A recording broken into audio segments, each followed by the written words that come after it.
1895년 10월 8일 한성부, 경복궁, 건청궁. 새벽 공기는 이상할 만큼 고요했고 궁궐 안에는 설명할 수 없는 긴장감이 흐르고 있었다. 어둠 속에서 움직이는 낯선 그림자들. 그들은 조선의 왕비를 찾고 있었다. 잠시 후 날카로운 외침과 함께 문이 부서졌다. 그리고 조선의 국모 명성왕후가 그날 밤 피로 물든 궁궐 속에서 사라진다. 그녀는 왜 죽어야 했는가? 누가 이 사건을 계획했는가? 그리고 궁궐 안에서 벌어진 이 보이지 않는 권력. 전쟁의 진실은 무엇이었을까? 이 이야기는 단순한 궁중 암살 사건이 아니다. 조선의 운명을 바꾼 정치적 충돌, 그리고 권력을 둘러싼 치열한 싸움의 기록이다. 이 영상은 실제 역사 기록, 특히 조선왕조실록과 당시 외교 문서들을 기반으로 재구성된 이야기다. 보이지 않는 권력의 흐름과 숨겨진 진실을 따라가고 싶다면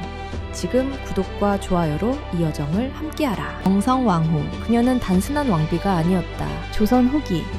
왕권이 약화되고 외세의 압박이 거세지던 시기, 궁궐 안에서는 눈에 보이지 않는 또 하나의 전쟁이 벌어지고 있었다. 왕은 존재했지만 권력은 흔들리고 있었다. 대원군과 민씨 세력, 그리고 외세까지 얽힌 복잡한 정치 구조 속에서 조선은 점점 균형을 잃어가고 있었다. 그 중심에 한 여인이 있었다. 처음에는 조용하고 눈에 띄지 않는 존재였다. 하지만 시간이 흐르면서 그녀는 점점 더 많은 것을 파악하기 시작한다. 왕의 곁에서, 신하들의 대화를 통해, 그리고 궁궐 밖에서 들려오는 소문 속에서 그녀는 알게 된다. 조선이라는 나라는 지금 내부와 외부 모두에서 무너지고 있다는 사실을. 그리고 그녀는 선택한다. 그저 왕비로 남을 것인가? 아니면 직접 권력의 중심으로 들어갈 것인가? 그 순간부터 모든 것이 달라지기 시작한다. 궁궐 안의 대화는 점점 더 조심스러워졌고 신하들은 서로를 믿지 못하게 되었으며 왕조의 중심은 점점 더 깊은 갈등 속으로 빠져들었다. 그리고 그 갈등은 결국 피로 이어진다. 명성왕후는 단순히 살아남기 위해 움직인 것이 아니었다. 그녀는 권력을 이해했고 그것을 이용하기 시작했다. 누가 적인지, 누가 아군인지조차 명확하지 않은 상황. 그 속에서 그녀는 한 발씩 조심스럽게 앞으로 나아갔다. 하지만 권력은 언제나 대가를 요구한다. 그녀가 선택한 길은 결국 돌이킬 수 없는 비극으로 이어지게 된다. 1895년 그날 밤, 경복궁에서 벌어진 사건은 단순한 마타가 아니었다. 그것은 오랜 시간 쌓여온 갈등의 폭발이었고 조선이라는 국가가 맞이한 가장 어두운 순간 중 하나였다. 그리고 지금 우리가 묻고 있는 이 질문, 명성왕후는 정말로 권력을 장악한 인물이었을까? 아니면 거대한 권력의 소용돌이 속에서 희생된 존재였을까? 이 모든 이야기는 지금부터 시작된다. 명성왕후, 그녀의 본명은 민자영이다. 1851년 한성부에서 태어난 이 여인은 조선 후기 가장 강력한 정치 인물로 기록된다. 그녀는 단순히 왕비가 아니라 조선의 권력 구조를 재편하려 했던 중심 인물이었다. 민자영은 여흥민씨 가문 출신이었다. 이 가문은 조선 후기 정치에서 중요한 위치를 차지하고 있었지만 당시에는 이미 세력이 약화된 상태였다. 그녀의 아버지 민치록은 비교적 조용한 삶을 살았던 인물이었고 가문 역시 권력의 중심에서 멀어져 있었다. 어린 시절의 민자영은 특별히 주목받는 존재가 아니었다. 그녀는 화려한 배경도 강력한 후견 세력도 없었다. 오히려 이런 점이 훗날 그녀를 선택하게 만드는 중요한 요소가 된다. 1866년 조선 왕실에서는 새로운 왕비를 간택해야 하는 상황에 놓인다. 당시 왕은 고종이었다. 그러나 실질적인 권력은 그의 아버지 흥선대원군이 장악하고 있었다. 흥선대원군은 철저하게 계산된 선택을 한다. 자신의 권력을 위협하지 않을 인물, 정치적 기반이 약한 인물, 그리고 통제 가능한 인물. 그 기준에 가장 부합하는 여인이 바로 민자영이었다. 그녀는 왕비로 간택되었고 조선의 국모로 자리하게 된다. 하지만 이 선택은 훗날 조선의 권력 지형을 완전히 뒤흔드는 결과를 낳게 된다. 왕비가 된 이후 민자영은 조용히 상황을 관찰하기 시작한다. 궁궐 안의 구조, 신하들의 관계, 그리고 무엇보다도 흥선대원군의 권력 운영 방식. 그녀는 빠르게 깨닫는다. 왕이 존재하지만 실제 권력은 다른 곳에 있다는 사실을. 흥선대원군은 강력한 개혁을 추진하며 왕권을 대신해 나라를 이끌고 있었다. 그러나 그 과정에서 수많은 반발과 갈등이 쌓이고 있었다. 민자영은 이 틈을 놓치지 않는다. 그녀는 직접적으로 나서지 않았다. 대신 사람을 관찰했고 관계를 구축했다. 궁녀들, 내관들, 그리고 일부 신하들까지. 작은 정보 하나도 놓치지 않았다. 누가 누구와 연결되어 있는지, 누가 어떤 생각을 가지고 있는지. 그녀는 모든 것을 기억하고 분석했다. 시간이 흐르면서 그녀는 점점 더 많은 것을 알게 된다. 그리고 마침내 하나의 결론에 도달한다. 이대로라면 왕은 결코 진정한 권력을 가질 수 없다. 그리고 왕이 권력을 갖지 못한다면 왕비 역시 아무것도 아니다. 그 순간부터 그녀의 목표는 명확해진다. 왕을 권력의 중심으로 되돌리는 것. 그리고 그 과정에서 자신 역시 그 중심에 서는 것. 하지만 그 길은 결코 단순하지 않았다. 흥선대원군은 단순한 정치가가 아니었다. 그는 조선을 장악하고 있었고 누구보다 냉정하게 권력을 유지하는 인물이었다. 그와 맞서는 것은 단순한 도전이 아니었다. 그것은 곧 생명을 건 싸움이었다. 민자영은 알고 있었다. 한 번 발을 들이면 절대 물러설 수 없다는 것을. 그녀는 조용히 움직이기 시작한다. 겉으로는 순종적인 왕비의 모습. 그러나 그 이면에서는 치밀하게 계산된 행동들이 이어진다. 그리고 그 변화는 서서히 드러나기 시작한다. 궁궐 안에서 작은 균열이 생겨난다. 보이지 않던 긴장감이 점점 표면으로 올라온다. 누군가는 그것을 느끼기 시작했고 누군가는 이미 그것을 경계하고 있었다. 흥선대원군 역시 이상한 흐름을 감지한다. 그는 아직 확신하지 못했지만 궁궐 어딘가에서 자신을 향한 움직임이 시작되고 있다는 것을 느끼고 있었다. 그리고 그 중심에 있는 인물, 그것이 바로 왕비 민자영이었다. 이제 조선의 궁궐은 더 이상 조용한 공간이 아니었다. 보이지 않는 권력의 싸움이 시작되었고 그 싸움은 점점 더 거대한 충돌로 향해 가고 있었다. 이 싸움에서 누가 살아남게 될 것인가? 그리고 그 끝에서 조선은 어떤 운명을 맞이하게 될 것인가? 모든 것은 이제 막 시작되고 있었다. 1860년대 후반, 조선은 겉으로는 평온해 보였지만 내부에서는 이미 균열이 깊어지고 있었다. 왕조는 여전히 존재했지만 국가의 방향을 결정하는 힘은 점점 불안정해지고 있었다. 고종이 즉위한 1863년 이후 조선의 실질적인 권력은 흥선대원군에게 집중되었다. 그는 왕의 아버지라는 위치를 이용해 섭정으로서 국가를 운영하며 강력한 통치력을 행사했다. 흥선대원군은 쇠퇴해가던 왕권을 되살리기 위해 과감한 정책을 시행했다. 세도 정치로 약화된 왕실의 권위를 회복하려 했고 지방에 흩어진 권력들을 중앙으로 다시 끌어들이려 했다. 그의 정책은 단호했다. 그리고 때로는 잔혹했다. 서원철폐는 그 대표적인 사례였다. 지방 살림 세력의 기반이었던 서원들을 대거 철거하며 기존의 권력 구조를 무너뜨렸다. 이는 단순한 개혁이 아니라 기존 정치 세력에 대한 강력한 경고였다. 또한 그는 경복궁 중건을 추진했다. 왕실의 상징을 복원함으로써 왕권을 시각적으로 강화하려는 의도였다. 하지만 이 과정에서 막대한 재정이 소모되었고 백성들에게는 큰 부담이 돌아갔다. 이러한 정책들은 분명 효과를 가져왔다. 조선은 잠시 동안 강한 중앙 집권 체제를 되찾은 것처럼 보였다. 그러나 그 이면에서는 또 다른 갈등이 쌓이고 있었다. 지방 유림들은 자신들의 기반이 무너지는 것을 지켜보며 분노했고 백성들은 과중한 세금과 부역에 시달리며 점점 불만을 키워갔다. 그리고 무엇보다도 외부의 위협이 점점 더 가까워지고 있었다. 19세기 후반, 동아시아는 거대한 변화의 소용돌이 속에 있었다. 서구 열강은 무력을 앞세워 아시아에 진출하고 있었고 기존의 질서는 빠르게 무너지고 있었다. 조선 역시 그 흐름에서 벗어날 수 없었다. 1866년 병인양요, 프랑스 군대가 조선에 침입하며 강화도를 공격했다. 이는 조선이 외세의 군사력과 직접 마주한 첫 번째 충돌 중 하나였다. 이어 1871년 신미양요, 미국 함대가 조선을 압박하며 또 한 번 군사 충돌이 발생한다. 흥선대원군은 강경한 세국 정책으로 대응했다. 외세와의 접촉을 철저히 차단하며 조선을 지키려 했다. 하지만 이 선택은 또 다른 문제를 낳는다. 세계는 이미 변화하고 있었고 조선만이 그 변화에서 고립되고 있었다. 이러한 상황 속에서 궁궐 내부 역시 점점 복잡한 권력 구조를 형성하게 된다. 겉으로는 흥선대원군이 모든 것을 통제하는 것처럼 보였지만 그의 권력에 도전하려는 움직임이 서서히 나타나고 있었다. 그 중심에는 왕, 고종이 있었다. 처음에는 어린 군주에 불과했던 그는 시간이 흐르면서 점점 자신의 위치를 자각하기 시작한다. 자신이 왕임에도 불구하고 실질적인 권력을 행사하지 못하는 현실. 그것은 단순한 불만이 아니라 왕으로서의 존재 자체를 부정당하는 상황이었다. 그리고 그의 곁에는 그보다 더 빠르게 상황을 이해한 인물이 있었다. 왕비, 민자영. 그녀는 이미 궁궐 안의 권력 흐름을 읽고 있었다. 누가 권력을 쥐고 있는지, 그리고 그 권력이 얼마나 불안정한 기반 위에 서 있는지를.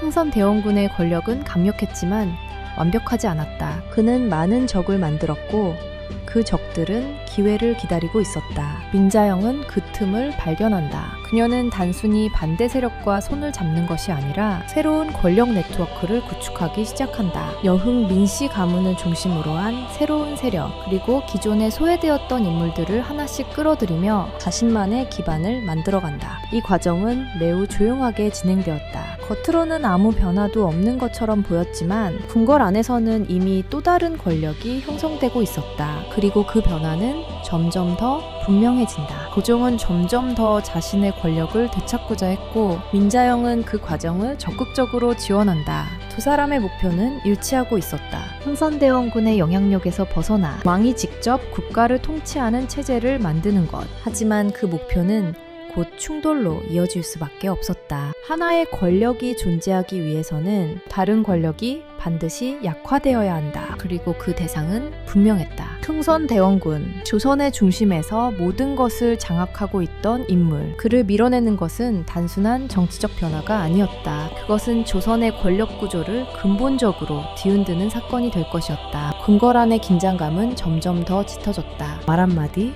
시선 하나에도 의미가 담기기 시작했다. 그리고 어느 순간 그 긴장은 더 이상 숨길 수 없는 수준에 이르게 된다. 이제 선택의 시간이 다가오고 있었다. 누가 권력을 쥐게 될 것인가? 그리고 그 과정에서 누가 무너질 것인가? 조선의 운명은 이미 되돌릴 수 없는 방향으로 움직이기 시작했다. 1873년 한성부 경복궁. 조선의 권력 구조는 눈에 보이지 않는 균열 속에서 서서히 흔들리고 있었다. 겉으로는 여전히 흥선대원군이 모든 것을 장악하고 있는 것처럼 보였다. 그러나 내부에서는 이미 그의 권력을 겨냥한 움직임이 시작되고 있었다. 그 중심에는 고종이 있었다. 그리고 그 곁에는 왕비 민자영이 있었다. 이 시기 고종은 더 이상 어린 군주가 아니었다. 그는 자신이 국가의 주인이라는 사실을 자각하기 시작했고 그 자리를 되찾아야 한다는 강한 의지를 품고 있었다. 하지만 문제는 분명했다. 흥선대원군은 쉽게 물러날 인물이 아니었다. 그는 오랜 시간 동안 권력을 유지해온 인물이었고 그 과정에서 수많은 정치적 수단과 인맥을 구축해왔다. 그를 정면으로 밀어내는 것은 불가능에 가까운 일이었다. 그래서 선택된 방법은 정면 충돌이 아니었다. 조용한 균열, 그리고 내부에서부터의 붕괴였다. 민자영은 그 전략의 중심에 있었다. 그녀는 직접적으로 나서지 않았다. 대신 사람들을 움직였다. 궁궐 안의 내관들, 궁녀들, 그리고 일부 신하들까지 그녀는 조용히 영향력을 확장해 나갔다. 특히 여흥민 씨 가문 출신 인물들이 점점 더 중요한 자리에 배치되기 시작한다. 이들은 겉으로는 충성을 다하는 신하들이었지만 실제로는 왕비의 의중을 따르는 새로운 권력 집단이었다. 이 변화는 처음에는 미세했다. 하지만 시간이 흐르면서 점점 더 분명해진다. 조정의 회의에서, 인사 문제에서, 그리고 정책 결정 과정에서 흥선대원군의 의견이 점점 더 도전을 받기 시작한다. 그는 이를 단순한 우연으로 보지 않았다. 무언가가 바뀌고 있다는 것을 느끼고 있었다. 그리고 그 변화의 중심에 있는 인물을 의심하기 시작한다. 왕비, 민자영. 그녀는 여전히 겉으로는 조용한 모습을 유지하고 있었다. 그러나 그 이면에서는 이미 하나의 정치 세력이 형성되고 있었다. 흥선대원군은 결코 방심하지 않았다. 그는 빠르게 대응하기 시작한다. 자신에게 충성하는 인물들을 다시 주요 요직에 배치하고 영비 측 인물들을 견제하기 위한 조치를 취한다.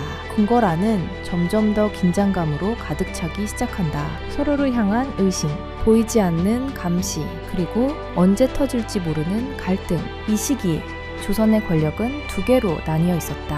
하나는 기존의 권력을 쥐고 있는 흥선대원군, 그리고 다른 하나는 새롭게 떠오르고 있는 왕과 왕비의 세력. 이 두 권력은 같은 공간 안에서 공존하고 있었지만 결코 함께 갈 수 없는 존재였다. 결국 충돌은 피할 수 없는 상황이었다. 1873년 결정적인 순간이 찾아온다. 고종은 마침내 직접 통치를 선언한다. 이는 단순한 선언이 아니었다. 그것은 흥선대원군의 권력을 공식적으로 끝내겠다는 의미였다. 이 결정은 궁궐 안에 큰 충격을 가져온다. 오랜 시간 동안 조선을 지배해온 권력이 단 한 번의 결정으로 흔들리기 시작한 것이다. 흥선대원군은 이 상황을 받아들일 수 없었다. 그는 자신의 권력을 지키기 위해 마지막까지 저항하려 했다. 그러나 이미 상황은 그의 뜻대로 움직이지 않고 있었다. 왕과 왕비, 그리고 그들을 지지하는 새로운 세력, 이들은 이미 충분한 기반을 구축하고 있었다. 결국 흥선대원군은 권력의 중심에서 밀려나게 된다. 이 사건은 단순한 권력 교체가 아니었다. 조선의 정치 구조가 완전히 바뀌는 순간이었다. 그리고 그 변화의 중심에는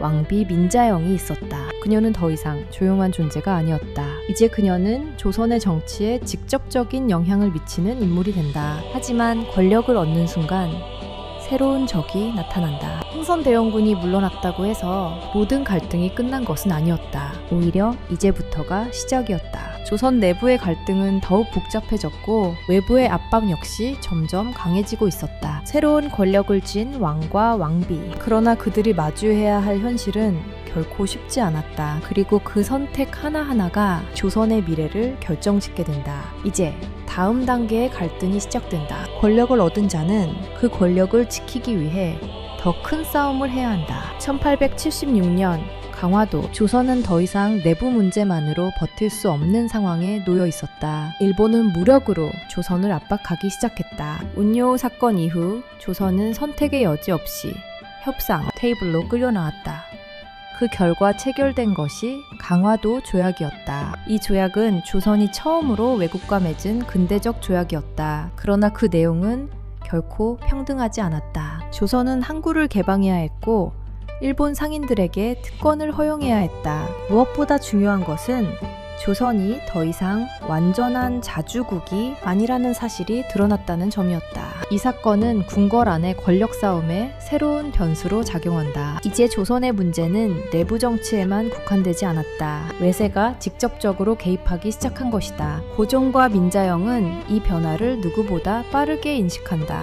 그들은 단순히 권력을 유지하는 것을 넘어 국가를 지키기 위한 새로운 전략이 필요하다는 것을 깨닫는다. 하지만 문제는 그 전략을 둘러싼 의견이 서로 다르다는 점이었다. 조정 내부에서는 두 개의 흐름이 충돌하기 시작한다. 하나는 개화를 통해 외세와 관계를 맺고 변화를 수용해야 한다는 입장. 다른 하나는 전통을 지키며 외부의 영향을 최대한 차단해야 한다는 입장. 이 갈등은 단순한 정책 논쟁이 아니었다. 권력의 방향을 결정짓는 문제였다. 민자영은 점점 더 현실적인 선택을 하게 된다. 그녀는 외세를 완전히 배척하는 것이 불가능하다는 사실을 알고 있었다. 이미 조선은 외부 세계와 연결되기 시작했고 그 흐름을 막는 것은 오히려 더 큰 위험을 초래할 수 있었다. 그래서 그녀는 다른 길을 선택한다. 외세를 이용하는 것. 일본만이 아니라 청나라, 그리고 서양 국가들까지 여러 세력 사이에서 균형을 맞추며 조선을 지키려는 전략이었다. 이 전략은 매우 위험했다. 하나의 세력을 잘못 선택하면 그 순간 조선은 그 세력의 영향 아래 완전히 들어갈 수 있었다. 하지만 동시에 이것이 유일한 생존 방법이기도 했다. 민자영은 이 복잡한 국제 정세 속에서 자신의 입지를 더욱 강화하기 시작한다. 그녀는 외교 문제에 깊이 관여하기 시작했고 조정의 주요 결정에도 직접적인 영향을 미친다. 이 과정에서 그녀를 중심으로 한 세력은 더욱 강해진다. 여흥 민씨 가문은 다시 정치의 중심으로 떠오르고 있었고, 그들을 중심으로 한 네트워크는 조선을 움직이는 핵심 구조가 된다. 하지만 권력이 커질수록 그에 대한 반발 역시 커지기 시작한다. 특히 흥선대원군을 지지하던 세력은 이 변화를 받아들이지 못하고 있었다. 그들은 민자영과 그 세력을 경계했고 기회를 노리고 있었다. 그리고 그 기회는 예상보다 빠르게 찾아온다. 1882년 한성부 군인들 사이에서 불만이 폭발하기 시작한다. 오랜 기간 급료를 받지 못한 구식 군인들은 점점 더 분노를 쌓아가고 있었다. 반면 새로운 군대는 더 나은 대우를 받고 있었다. 이 불균형은 결국 폭발로 이어진다. 이모군란. 분노한 군인들은 무장하고 궁궐로 향한다. 그들의 목표는 분명했다. 민자영 세력. 궁궐안은 순식간에 혼란에 빠진다. 불이 붙고 외침이 울려 퍼지고 질서는 완전히 무너진다. 이 사건은 단순한 폭동이 아니었다. 그것은 권력에 대한 직접적인 공격이었다. 민자영은 그 순간 자신의 생명이 위협받고 있다는 것을 직감한다. 그녀는 급히 궁궐을 빠져나간다. 그리고 몸을 숨긴다. 조선의 국모가 자신의 궁궐에서 도망쳐야 하는 상황. 이것은 단순한 위기가 아니었다. 권력이 완전히 흔들리고 있다는 신호였다. 고종 역시 큰 충격을 받는다. 그는 상황을 통제하려 했지만 이미 모든 것이 통제 불능 상태에 빠져 있었다. 결국 조선은 외부의 도움을 요청하게 된다. 청나라 군대가 개입한다. 이로 인해 이모군란은 진압되지만 그 대가는 결코 가볍지 않았다. 조선은 다시 한번 외세의 영향 아래 들어가게 된다. 그리고 흥선대원군은 다시 정치의 중심으로 끌려온다. 이 사건은 모든 것을 바꿔놓는다. 민자영의 권력은 큰 타격을 입었고 조선의 정치 구조는 다시 흔들리기 시작한다. 그러나 이 싸움은 여기서 끝나지 않는다. 오히려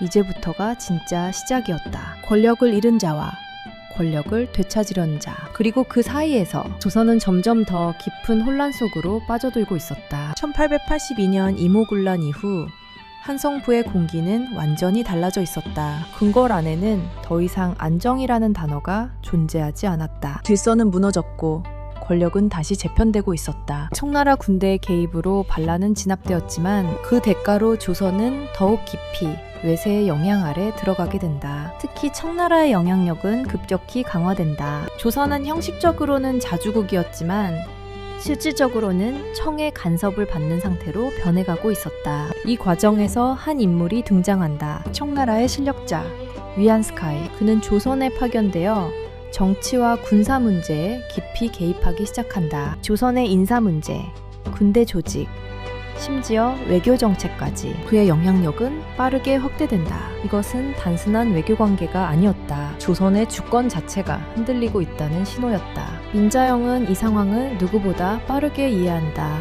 이모군란으로 인해 한 차례 권력을 잃을 뻔했던 그녀는 이제 더 이상 같은 방식으로 움직일 수 없다는 것을 깨닫는다. 이전과 같은 조용한 접근은 더 이상 통하지 않는다. 이제는 더 정교하고 더 과감한 전략이 필요했다. 그녀는 다시 움직이기 시작한다. 먼저 내부 권력 구조를 재정비한다. 이모군란으로 약해진 자신의 세력을 다시 결집시키고 충성심이 확실한 인물들을 중심으로 새로운 네트워크를 구축한다. 여흥민 씨 가문은 다시 핵심 위치로 돌아온다. 그리고 그들은 더욱 조직적으로 움직이기 시작한다. 하지만 내부 정비만으로는 충분하지 않았다. 외세의 압박이 점점 더 강해지고 있었기 때문이다. 청나라의 영향력은 이미 깊숙이 들어와 있었고 일본 역시 조선을 향한 관심을 늦추지 않고 있었다. 두 세력은 서로 다른 방향에서 조선을 압박하고 있었다. 민자영은 이 상황을 단순한 위협으로만 보지 않았다. 그녀는 그것을 기회로 해석한다. 청나라와 일본, 그리고 서양 세력까지 이들을 서로 견제하게 만들어 조선이 한쪽에 완전히 종속되지 않도록 만드는 전략. 이것이 그녀가 선택한 길이었다. 그러나 이 전략은 매우 위험했다. 조금만 균형이 무너지면 그 순간 조선은 외세 중 하나의 영향 아래 완전히 들어갈 수 있었다. 그럼에도 불구하고 그녀는 이 길을 포기하지 않는다. 이 시기 또 다른 갈등이 발생한다. 1884년 한성부에서 급격한 정치적 변화가 일어난다. 개화파 세력이 움직이기 시작한 것이다. 그들은 일본의 지원을 받아 빠른 개혁을 추진하려 했다. 기존의 권력 구조를 무너뜨리고 근대적인 국가로 전환하려는 시도였다. 이 사건이 바로 갑신정변이다. 정변은 매우 빠르게 진행되었다. 개혁파는 주요 기관을 장악하고 새로운 정부를 구성하려 했다. 그리고 그 과정에서 민자영 세력은 다시 한번 직접적인 공격을 받게 된다. 궁궐안은 또다시 혼란에 빠진다. 정변 세력은 왕을 장악하려 했고 권력을 완전히 재편하려 했다. 하지만 이 정변은 오래 지속되지 못한다. 청나라 군대가 다시 개입한다. 그 결과 갑신정변은 단기간에 실패로 끝난다. 그러나 이 사건이 남긴 영향은 매우 컸다. 조선 외세 간의 대리전쟁의 무대로 변해가고 있었다. 청나라와 일본 두 강대국이 조선을 둘러싸고 충돌하기 시작한다. 그리고 그 중심에 다시 한번 민자영이 서 있었다. 그녀는 조선의 운명을 결정짓는 핵심 변수였다. 하지만 그녀를 향한 위협 역시 더욱 커지고 있었다. 개화파는 그녀를 보수 세력의 상징으로 보았고 일본은 그녀를 자신들의 계획을 방해하는 존재로 인식하기 시작한다.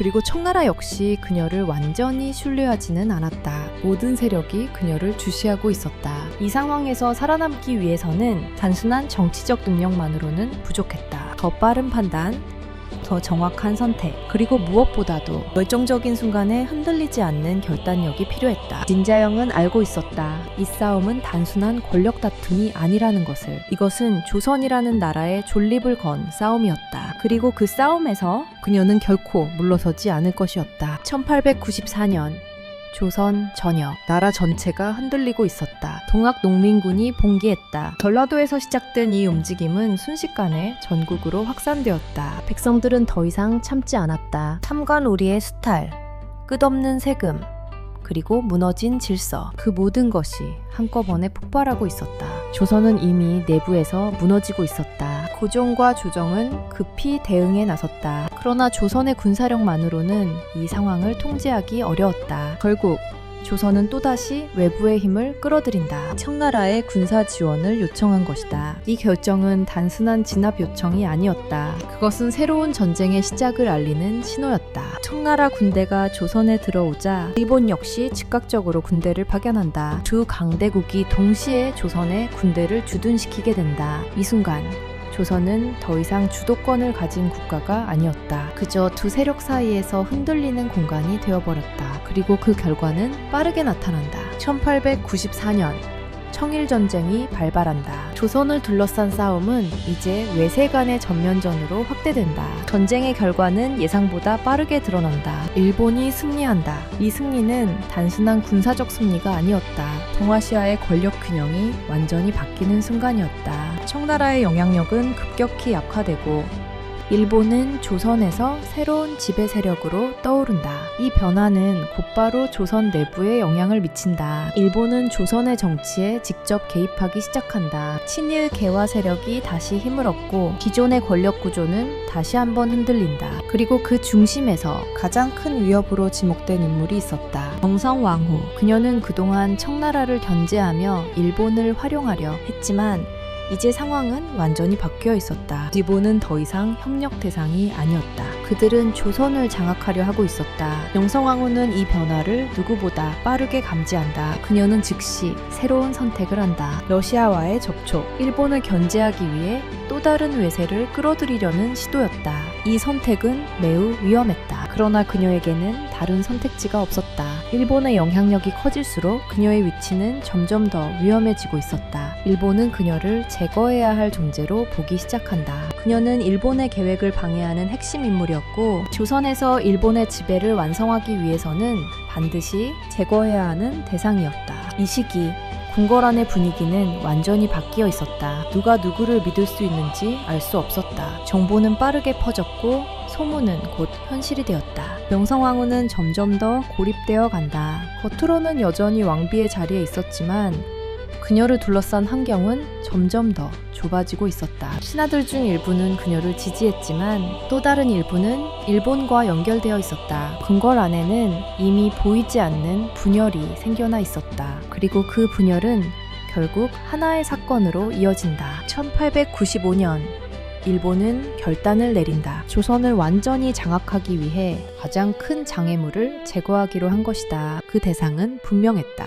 정성왕후. 이 계획은 단순한 암살이 아니었다. 정교하게 준비된 작전이었다. 일본 공사관, 친일 세력, 그리고 무장 세력까지 모든 것이 치밀하게 연결되어 있었다. 그리고 그날이 다가온다. 1895년 10월 8일 경복궁, 권천궁. 새벽이 오기 전 궁궐 안에는 이미 낯선 움직임이 시작되고 있었다. 그 누구도 이 사건의 규모를 정확히 알지 못했다. 그러나 한 가지는 분명했다. 이 사건이 시작되면 되돌릴 수 없다는 것. 영성왕후는 그날 밤 자신을 향해 다가오는 위험을 느끼고 있었을까? 아니면 이미 모든 것을 알고 있었던 것일까? 그녀의 선택은 끝까지 변하지 않았다. 그리고 그 선택은 곧 조선 역사에서 가장 비극적인 순간으로 이어진다. 이제 모든 것이 끝을 향해 움직이고 있었다. 1895년 10월 8일 이후 경복궁은 완전히 다른 공간이 되어버렸다. 그날 밤의 흔적은 쉽게 지워지지 않았다. 권천궁의 바닥에 남은 피의 흔적,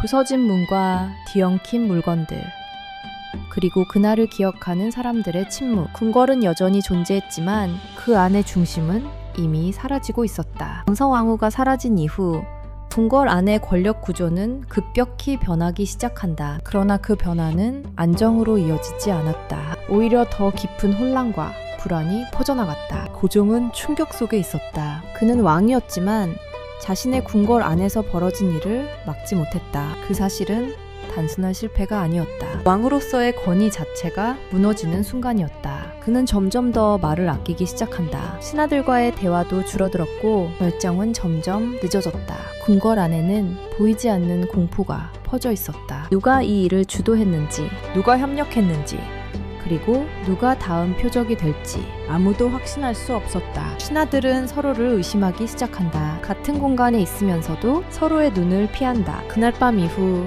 궁궐 안의 모든 관계는 달라졌다. 영성왕후를 지지하던 인물들은 사라지거나 침묵했고 일본과 연결된 세력은 점점 더 노골적으로 움직이기 시작한다. 권력의 균형은 완전히 무너졌다. 고종은 점점 더 고립된다. 그는 더 이상 누구를 믿어야 할지 알 수 없었다. 자신의 곁에 있는 인물들조차 완전히 신뢰할 수 없는 상황. 이것은 단순한 정치적 위기가 아니었다. 심리적인 붕괴였다. 그는 밤마다 잠을 이루지 못했다. 궁궐 안의 소리 하나에도 예민하게 반응했고 문 밖의 발걸음 소리에도 긴장했다. 왕이 자신의 궁궐에서 두려움을 느끼고 있었다. 이 상황에서 그는 점점 더 외부로 시선을 돌리기 시작한다. 궁궐 안에서는 더 이상 안전을 보장받을 수 없다는 사실을 깨달았기 때문이다. 그 선택은 매우 상징적인 사건으로 이어진다. 1896년 고종은 경복궁을 떠난다. 그는 러시아 공사관으로 이동한다. 아관 파천,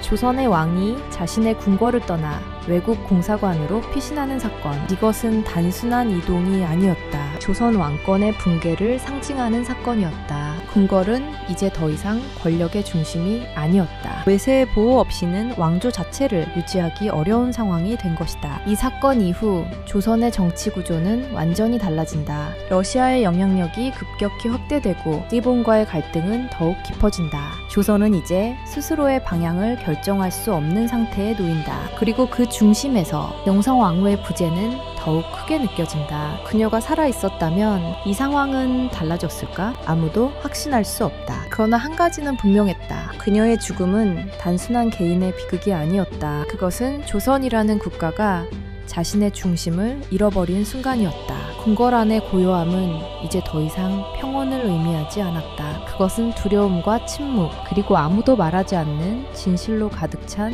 공간이었다. 고종은 그 속에서 점점 더 멀어지고 있었다. 왕이 존재하지만 왕의 권력은 존재하지 않는 상태. 이것이 당시 조선의 현실이었다. 그리고 그 현실은 앞으로 더 큰 변화를 불러오게 된다. 영성왕후의 죽음 이후 조선은 완전히 다른 길로 들어서고 있었다. 그 길의 끝이 어디인지 그 누구도 알지 못한 채로 1896년 한성부 정동 일대 경복궁을 떠난 고종은 러시아 공사관에 머물고 있었다. 궁궐이 아닌 외국 공사관, 조선의 왕이 머물고 있는 장소로서는 상상하기 어려운 공간이었다. 그러나 그곳은 그에게 유일하게 남은 안전한 장소였다. 아관 파천 이후 조선의 정치는 완전히 새로운 국면에 들어선다. 러시아의 영향력은 빠르게 확대되었고 일본과의 긴장 역시 더욱 고조되고 있었다. 이 복잡한 상황 속에서 고종 곁에는 한 인물이 조용히 자리를 지키고 있었다. 이범진. 그는 단순한 신하가 아니었다. 조선의 외교관이자 고종의 의중을 누구보다 정확하게 이해하고 있던 인물이었다. 그는 이미 이전부터 국제정세에 밝았고 러시아와의 외교 관계에서도 중요한 역할을 맡고 있었다. 아관 파천 이후 그의 존재는 더욱 중요해진다. 고종은 더 이상 궁궐 안에서 명령을 내리는 왕이 아니었다. 외국 공사관 안에서 제한된 정보와 불안정한 상황 속에서 결정을 내려야 하는 존재였다. 이 상황에서 필요한 것은 단순한 충성이 아니었다. 정확한 판단, 냉정한 분석, 그리고 무엇보다도 흔들리지 않는 태도. 이범진은 그 역할을 수행하기 시작한다. 그는 러시아 측과의 접촉을 유지하며 조선이 완전히 일본의 영향 아래 들어가는 것을 막기 위해 움직였다. 동시에 조선 내부의 상황 역시 계속해서 파악하고 있었다. 그는 알고 있었다. 지금 조선은 단순한 외교 문제가 아니라 생존의 기로에 서 있다는 것을. 이범진은 고종에게 단순한 보고만 하지 않았다. 그는 방향을 제시했다. 어떤 선택이 위험한지, 어떤 선택이 시간을 벌 수 있는지 그는 하나하나 설명했고 고종은 그 의견을 점점 더 신뢰하게 된다. 이 시기 고종은 극도로 불안정한 상태에 있었다. 강성왕후의 죽음 이후 그는 단순한 정치적 동반자를 잃은 것이 아니었다. 자신을 지탱해주던 중심을 잃은 것이었다. 그 공백은 쉽게 메워지지 않았다. 그리고 그 공백 속에서 이범진은 조용히 그 자리를 채워가기 시작한다. 그는 감정을 드러내지 않았다. 과장된 행동도 없었다. 그저 필요한 말을 필요한 순간에 전달했다. 그것이 오히려 더 큰 신뢰로 이어진다. 하지만 그의 역할은 단순히 왕을 보좌하는 것에 그치지 않았다. 그는 선택을 해야 했다. 조선을 위해. 어느 쪽에 더 가까이 다가가야 하는지. 러시아인가? 아니면 일본인가? 이 선택은 단순한 외교 노선이 아니었다. 조선의 미래를 결정짓는 문제였다. 이범진은 분명히 알고 있었다. 일본은 빠르게 조선을 장악하려 하고 있었다. 그들의 방식은 점점 더 직접적이고 강압적으로 변해가고 있었다. 반면 러시아는 조선에 대한 영향력을 확대하려 했지만 상대적으로 신중하게 접근하고 있었다. 그는 그 차이를 이용하려 했다. 시간을 벌기 위해, 그리고 조선이 완전히 무너지지 않도록 하기 위해. 이 과정에서 그는 점점 더 위험한 위치에 서게 된다. 그의 선택 하나하나가 여러 세력의 이해관계와 충돌하고 있었다. 누군가는 그를 신뢰했고 누군가는 그를 경계했다. 그러나 그는 멈추지 않았다. 그는 알고 있었다. 지금 멈춘다면 조선은 더 이상 선택할 수 있는 기회조차 잃게 된다는 것을. 고종 역시 점점 더 결정을 내려야 하는 순간에 가까워지고 있었다. 궁궐로 돌아갈 것인가, 아니면 계속해서 외국의 보호 아래 머물 것인가. 그 선택은 단순한 이동이 아니었다. 왕으로서의 존재를 어떻게 정의할 것인가에 대한 문제였다. 이범진은 그 선택의 순간을 준비하고 있었다. 그는 조용히 상황을 정리하고 가능한 모든 시나리오를 계산했다. 그리고 그 중심에는 항상 하나의 질문이 있었다. 조선을 어떻게 지킬 것인가. 강성왕후가 사라진 이후 그 질문은 더욱 무거워졌다. 이제 그 답을 찾아야 하는 사람은 고종과 그리고 이범진이었다. 그리고 그 선택은 곧 또 다른 결정적인 순간으로 이어지게 된다. 1897년 한성부, 고종은 마침내 결단을 내린다. 오랜 피신 생활을 끝내고 다시 궁궐로 돌아가기로 한 것이다. 그러나 이 귀환은 단순한 복귀가 아니었다. 그것은 선언이었다. 조선의 왕이 다시 자신의 자리를 되찾겠다는 선언, 그리고 더 이상 외세의 그늘 아래 머물지 않겠다는 의지였다. 경운궁으로 돌아온 고종은 즉시 새로운 질서를 준비하기 시작한다. 그는 더 이상 예전의 고종이 아니었다. 영성왕후의 죽음, 아관 파천, 그리고 외세 속에서의 피신 생활, 이 모든 경험은 그를 완전히 바꿔놓았다. 그는 이제 단순한 상징적 군주가 아니라 스스로 결정을 내려야 하는 존재가 되었다. 그리고 그 첫 번째 결정은 조선의 체제를 바꾸는 것이었다. 1897년 10월 대한제국 선포. 조선은 더 이상 왕국이 아니었다. 황제를 중심으로 하는 제국으로 재판된다. 고종은 황제로 즉위한다. 이 선언은 단순한 명칭 변경이 아니었다. 그것은 조선이 완전히 독립된 자주국가임을 대외적으로 선언하는 사건이었다. 청나라와의 관계에서 벗어나고 새로운 국제 질서 속에서 독립적인 위치를 확보하려는 시도였다. 그러나 이 선언은 동시에 더 큰 긴장을 불러온다. 일본은 이 변화를 예의주시하고 있었다. 그들은 이미 조선에서 상당한 영향력을 확보하고 있었고 이제 그 영향력을 더욱 확장하려 하고 있었다. 대한제국의 선포는 그들의 계획에 장애물이 될 수 있었다. 그리고 그들은 다시 움직이기 시작한다. 고종은 이를 알고 있었다. 그는 이제 더 이상 과거처럼 대응하지 않는다. 그는 군사력을 강화하려 했고 근대적인 개혁을 추진하려 했다. 새로운 군대 조직, 행정 개편, 그리고 외교 관계의 재정비. 그는 조선을 새로운 국가로 만들기 위해 움직인다. 그러나 현실은 그를 쉽게 허락하지 않았다. 재정은 부족했고 내부의 갈등은 여전히 존재했으며 외세의 압박은 점점 더 강해지고 있었다. 이 과정에서 고종은 다시 한번 극단적인 선택의 기로에 서게 된다. 독립을 유지하기 위해 어디까지 싸울 것인가? 그리고 무엇을 포기해야 하는가? 이범진은 여전히 그의 곁에 있었다. 그는 계속해서 상황을 분석하고 가능한 선택지를 제시한다. 그러나 이번에는 그 역시 확신할 수 없었다. 상황은 너무 빠르게 변하고 있었다. 일본은 더욱 적극적으로 움직이고 있었고 러시아 역시 조선에 대한 영향력을 확대하려 하고 있었다. 두 세력 사이의 긴장은 점점 더 고조되고 있었다. 그리고 그 충돌은 결국 또 다른 전쟁으로 이어진다. 1904년 러일 전쟁 발발. 조선을 둘러싼 싸움은 다시 한번 외세 간의 전면전으로 확대된다. 대한제국은 그 중심에 서 있었다. 그러나 이번에는 선택의 여지가 거의 없었다. 일본은 빠르게 조선을 장악하기 시작한다. 군사적으로, 정치적으로, 그리고 행정적으로. 대한제국의 주권은 점점 더 제한된다. 고종은 이를 막기 위해 마지막까지 저항하려 한다. 그러나 그 힘은 점점 약해지고 있었다. 그의 결정은 늦었고 상황은 이미 일본에게 유리하게 기울어져 있었다. 이 모든 과정 속에서 하나의 그림자가 계속해서 남아있었다. 정성왕후, 그녀가 살아있었다면 이 상황은 달라졌을까? 그 질문은 누구도 답할 수 없었다. 그러나 분명한 것은 그녀의 부재 이후 조선의 권력은 더 이상 균형을 유지하지 못했다는 사실이다. 그리고 이제 그 균형은 완전히 무너지고 있었다. 대한제국의 마지막 선택은 점점 더 좁아지고 있었다. 그리고 그 끝에는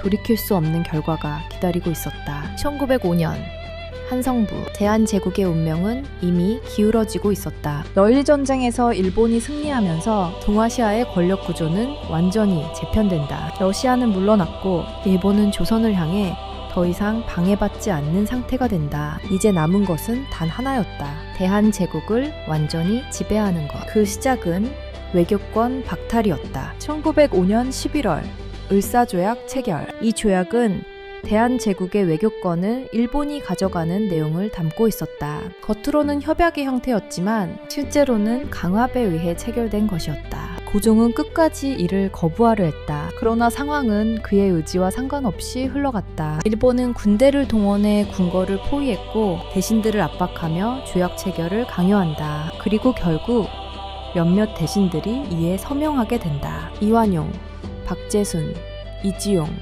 권중현, 이근택. 이들은 훗날 을사오적으로 불리게 된다. 그러나 이 사건은 단순한 매국행위로만 설명되지 않는다. 그날 궁궐 안에서는 이미 선택할 수 있는 길이 거의 남아있지 않았다. 고종은 끝까지 서명을 거부했지만 그의 의지는 더 이상 국가를 지킬 수 있는 힘이 되지 못했다. 대한제국은 이 순간 사실상 외교적 주권을 잃는다. 그리고 일본은 통감부를 설치한다. 초대 통감 이토 히로부미. 그는 조선의 정치 전반에 개입하기 시작한다. 외교뿐만 아니라 내정에도 영향력을 행사하며 대한제국을 사실상의 보호국으로 만든다. 이후의 변화는 빠르게 진행된다. 각 부처에는 일본의 영향이 스며들었고 정책 결정 역시 점점 일본의 의도에 따라 움직이기 시작한다. 대한제국은 존재하고 있었지만 그 실질적인 권력은 이미 다른 곳에 있었다. 고종은 이 상황을 받아들일 수 없었다. 그는 마지막까지 저항하려 했다. 1907년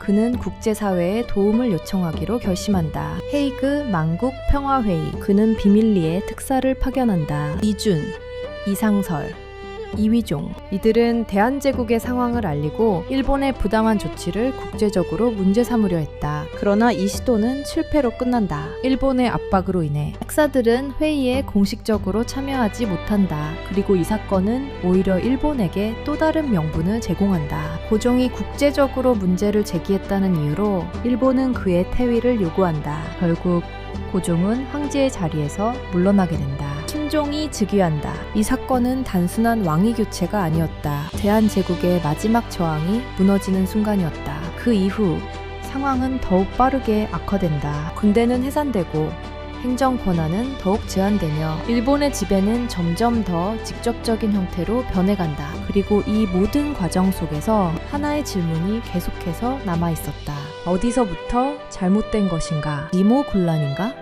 갑신정변인가? 아니면 그보다 훨씬 이전부터였을까? 영사왕후의 죽음은 그 수많은 사건들 중 하나일 뿐이었을까? 아니면 모든 흐름을 바꿔버린 결정적인 순간이었을까? 대한제국은 이제 마지막 단계로 향하고 있었다. 그리고 그 끝은 이미 정해져 있는 것처럼 보였다. 1910년 8월 29일 한성부, 대한제국은 공식적으로 사라진다. 한일 병합조약이 체결되면서 조선은 일본 제국에 완전히 편입된다. 수백 년 동안 이어져 온 왕조는 이날을 기점으로 막을 내린다. 궁궐은 여전히 존재했지만 그 안에는 더 이상 조선을 통치하는 권력이 존재하지 않았다. 왕은 있었지만 그는 더 이상 왕이 아니었다. 이 순간 조선이라는 국가는 역사 속으로 사라진다. 그리고 남겨진 것은 수많은 질문과 해석들이다. 영성왕후, 그녀는 어떤 인물이었는가? 조선의 국모로서 권력을 쥐고 정치를 주도했던 강력한 지도자였는가? 아니면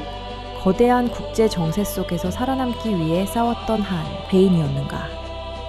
조선왕조실록과 각국의 외교 문서에는 그녀에 대한 다양한 기록이 남아있다. 어떤 기록은 그녀를 권력을 탐한 인물로 묘사한다. 또 어떤 기록은 그녀를 조선을 지키기 위해 끝까지 싸운 존재로 평가한다. 그러나 그 모든 기록에는 공통된 사실이 있다. 그녀는 결코 수동적인 존재가 아니었다. 그녀는 선택했다. 권력의 중심으로 들어가는 길을. 그리고 그 선택은 결국 그녀를 역사상 가장 위험한 위치에 올려놓는다. 그녀는 외세를 이용하려 했고 그 과정에서 수많은 갈등을 만들어냈다. 청나라와 일본, 러시아 사이에서 균형을 유지하려. 하지만 그 균형은 점점 더 불안정해졌다. 그리고 그 끝에서 그녀는 제거되어야 할 존재가 된다. 1895년 경복궁에서 벌어진 사건, 그것은 단순한 암살이 아니었다. 조선의 방향을 바꾸기 위한 결정적인 행동이었다. 그녀의 죽음 이후 조선은 빠르게 외세의 영향 아래 들어간다. 권력의 균형은 무너졌고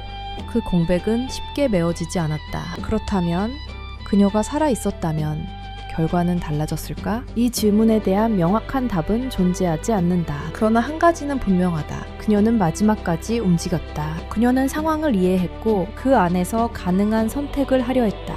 그 선택이 옳았는지 아니면 더 큰 비극을 불러왔는지는 지금도 계속해서 논쟁이 이어지고 있다. 역사는 단순히 결과만으로 판단할 수 없다. 그 안에는 수많은 선택과 그 선택이 만들어낸 흐름이 존재한다. 영성왕후의 이야기는 단순한 권력자의 이야기가 아니다. 그것은 한 국가가 변화의 시기를 맞이했을 때 어떤 선택을 하게 되는지를 보여주는 기록이다. 그리고 그 선택은 언제나 대가를 요구한다. 조선은 그 대가를 치렀다. 권력을 둘러싼 싸움, 외세와의 충돌, 그리고 내부의 갈등, 그 모든 것이 겹쳐지면서 결국 한 시대는 끝나게 된다. 그러나 역사는 여기서 멈추지 않는다. 그 이후에도 수많은 인물들이 등장하고 또 다른 선택들이 이어진다. 영성왕후라는 이름은 그 긴 흐름 속에서 하나의 상징으로 남는다. 권력과 생존, 그리고 국가의 운명을 둘러싼 선택의 상징. 이 이야기는 과거의 기록이지만 동시에 지금에도 이어지는 질문이다. 권력은 누구를 위해 존재하는가? 그리고 그 권력을 지키기 위해 우리는 어디까지 나아갈 수 있는가?